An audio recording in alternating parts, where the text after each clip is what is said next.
से भारत आ सके। लेकिन इस बीच न्यूज 18 की श्रेया ढूंढियाल से खास बातचीत में मेहुल चोकसी की पत्नी प्रीति चोकसी ने दावा किया कि एंटीगा एंड बारबुडा में उसके पति के साथ मारपीट की गई और उन्हें अगवा किया गया, डोमिनिका ले जाया गया। प्रीति चोकसी ने अपने पति की जान को खतरा बताया है। साथ ही कहा है कि वो एंटीगा में अपने पति की सुरक्षित वापसी चाहती। साथ ही उन्होंने कहा कि तस्वीरों में दिखाई देने वाली महिला मेहुल चोकसी की दोस्त नहीं है, वो मेहुल से एंटीगा एंड बारबुडा में ही कभी कभार मिली थी। प्रीति चोकसी ने कहा है कि जब मेहुल को एंटीगा एंड बारबुडा की नागरिकता है तो वो इसके अलावा वहीं पर भेजे जाएं। इसके अलावा प्रीति ने कहा है कि वो इंग्लैंड की क्वीन से मेहुल चोकसी की रिहाई की भी अपील करेंगी।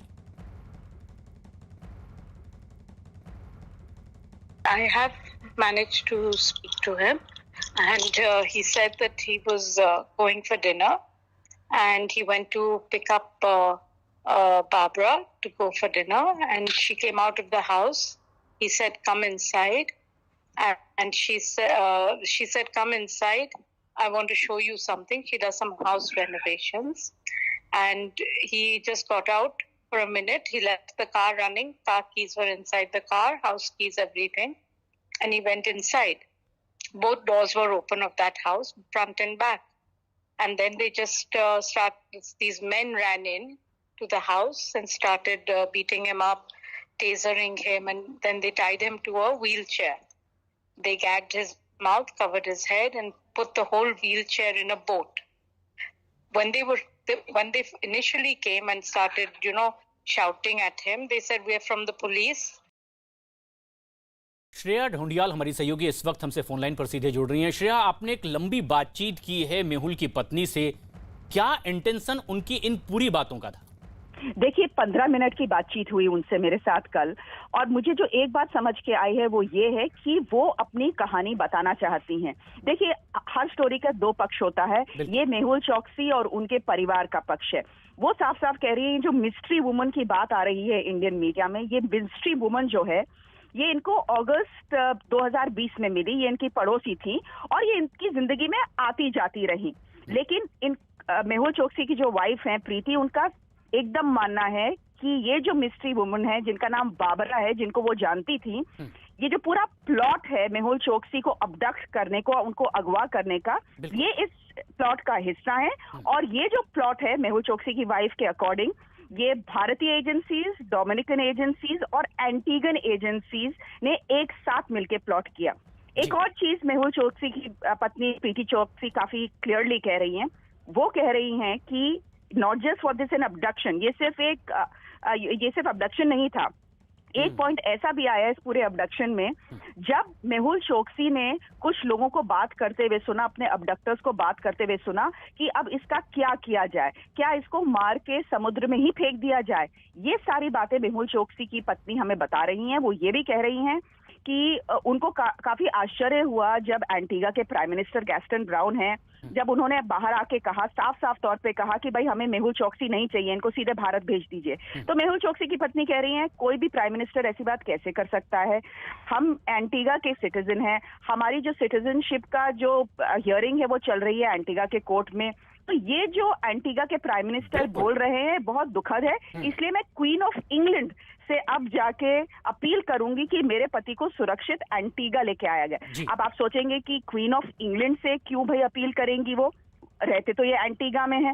बात ये है कि क्वीन ऑफ इंग्लैंड जो है हेड ऑफ स्टेट है 16 नेशंस की। इंग्लैंड की तो है ही, लेकिन 16 अदर नेशंस की भी हैं, उनमें से एंटीगा एक है। और इसीलिए भी अब वो अपने परिवार का पक्ष रख रही हैं। शुक्रिया हमसे बातचीत के लिए। लेकिन साथ ही ये तर्क भी कि अगर वो एक भारतीय रहे तो क्या उसके कानून के प्रति जिम्मेदारी नहीं? अगर वो निर्दोष हैं तो सामना करने से क्यों डर रहे हैं? लेकिन इस बीच कैरेबियाई देश डोमिनिका में मेहुल चोकसी के मामले पर सुनवाई टल गई है। न्यूज 18 के नीरज कुमार की रिपोर्ट है कि पीएनबी बैंक घोटाले के आरोपी मेहुल चोकसी के मामले में डोमिनिका की कोर्ट में सुनवाई एक बार फिर टली। मेहुल चोकसी के वकील ने कोर्ट से और समय मांगा और इसके बाद सुनवाई टाल दी गई। हालांकि मामले की अगली सुनवाई का वक्त अभी तय नहीं किया गया है। डोमिनिका में मेहुल चोकसी को अवैध रूप से दाखिल होने के बाद गिरफ्तार किया गया था, लेकिन मेहुल चोकसी ने अपनी गिरफ्तारी को कोर्ट में चुनौती दी है। हालांकि निचली अदालत उनकी जमानत की याचिका को पहले ही खारिज कर चुका है। इस बीच डोमिनिका की कोर्ट में सुनवाई के दौरान एक दिन पहले ही वहां की सरकार ने मेहुल को भारत भेजने की बात कही थी। डोमिनिका कोर्ट में डेट पड़ गई है लंबी, तो अभी तो ये मुकदमा डोमिनिका की कोर्टों में ही लंबित रहेगा। तो पहले ये फैसला किया जाएगा कि वो वहाँ पर इलीगल कस्टडी में है कि नहीं, तभी उसके बाद ये बात होगी कि उनको डोमिनिका भेजना, कि उनको एंटीगुआ भेजा जाना है, कि उनको भारत भेजा जाना है। तो अभी तो इस मुद्दे पर कोई चर्चा ही शुरू नहीं हुई है और इंडिया वहाँ पर कोई पार्टी नहीं बनी है अभी तक। तो अभी सिंपल ये फैसला होना है कि उनको इलीगल अरेस्ट किया गया है या नहीं किया गया है। मैं कोर्ट को सर्वोपरि मानता हूँ, तो कोई भी कुछ भी फैसला करता रहे, जो कोर्ट का फैसला है वो हमारे हक में। शंकर आनंद हमारे सहयोगी लगातार हमारे साथ बने हुए हैं, नीतीश कुमार भी। शंकर, लेकिन एक जो सबसे अहम बात है कि अगर मेहुल के वकील ये कहते हैं कि जहां कोर्ट में सुनवाई चल रही है वहां तो भारत अभी पक्षी नहीं बना हुआ है, तो इनकी मांग पर सुनवाई कैसे वाजिब हो सकती है? क्या इसके लिए कोई ठोस कदम भारत की ओर से उठाए जा रहे हैं और कितनी सच्चाई उन दावों में? देखिए, ये बड़ा ही एक अजीब सा सिचुएशन है कि भारत के अंदर में और भारत का जो नागरिक रहा उसको कानून यहाँ का नहीं पता चल रहा है, लेकिन विदेश में क्या कानून है वो कानून की पता चल रहे हैं। और जिस तरह से अगर बात करें मेहुल चोकसी की पत्नी की बात करें, तो जिस तरह से भारत के अंदर में इतना बड़ा एक कानून का उल्लंघन और इस तरह के फर्जीवाड़े को अंजाम दिया जाता है, यहाँ पे कानून समझ में नहीं आ रहा है, लेकिन विदेश में जिस तरह से बाकायदा कानून की बात कर रही है, ये थोड़ा सा अजीब सा सिचुएशन होता है। और कहीं कहीं इस मामले में जिस तरह से बाकायदा आज मेहुल चोकसी की पत्नी का स्टेटमेंट आ रहा है, कहीं न कहीं बहुत सारे सवाल भी खड़े कर रहे हैं। और एक बात मैं बताना चाहूंगा प्रशांत की, जिस तरह से तारीख की बात करें तो हमारे जो सोर्स बता रहे हैं कि 1 जुलाई को संभावित इस मामले में एक सुनवाई जो है हो सकती है, लेकिन इस मामले में अभी तक कंफर्मेशन नहीं मिला है। लेकिन कल देर रात में जो हमारे सूत्र बता रहे थे, जो हमारे जांच एजेंसी के, वो बता रहे थे कि 1 जुलाई को संभावित तिथि हो सकती है। अगर 1 तारीख जाता है तो काफी लंबी तारीख होगी।